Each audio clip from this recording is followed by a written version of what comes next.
Hello friends, మా అమ్మమ్మ గారు ఊరు 2 రోజులు ఉందామని వచ్చాను. ఇక్కడ చెట్లు చూడండి. సీతాఫలం చెట్లు అయితే చాలా ఇరక్కాసేసినాయి. సరే, ఒక వీడియో తీసుకుందామని మొదలుపెట్టాను. చూడండి, కరివేపాకు చెట్టు ఇది. చాలా విపరీతంగా కాసేస్తాయి కరివేపాకు. మా ఇంటి దగ్గర అయితే కొనుక్కోవాలి కరివేపాకు. ఇక్కడైతే వాటికి అయ్యే కాసేస్తూ ఉంటే చూడండి, చిన్న చిన్న మొక్కలు వస్తున్నాయి ఇక్కడ. 1 2 3 4 లెక్కలేదు ఫ్రెండ్స్, చాలా మొక్కలు అయితే వచ్చినాయి. మా ఇంటి దగ్గర ఎన్నిసార్లు వేసుకున్న కుండీలో చచ్చిపోతున్నాయి, బతకట్లేదు. మరి ఇంకోసారి వేసాను, అది బతుకుతుందో లేదో చూడాలి. చూడండి, మేము చిన్నప్పుడు ఇక్కడ సీతాఫలకాయలు తిని ఈ గోడ పక్కకి గింజలు పాడేసేవాళ్ళు. అప్పుడైతే చెట్లు ఏం లేవు, పాడేసి ఆ గింజలన్నీ ఇలా మొక్కల కింద వచ్చి చూడండి ఎన్ని చెట్లు వచ్చినాయో.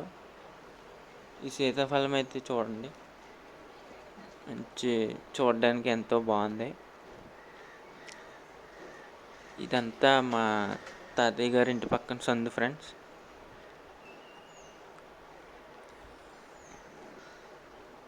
చూడండి, ఇవి అయితే ఇంకా పచ్చిగానే ఉన్నాయి, ఇంకా మొగ్గలేదు కాయలు.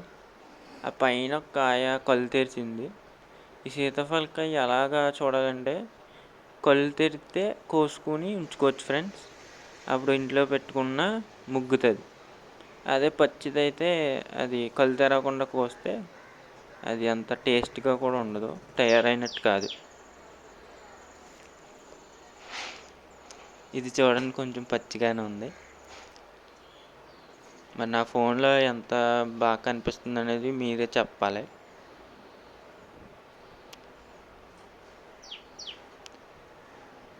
ఎదురు ఇంకో కాయ కనిపించింది. చూడండి, పన్నీ అయితే 3 కాయలు కోసాను నేను. ఇది కొంచెం విడిచింది, కళ్ళు విరిచి పండిపోయింది కూడా.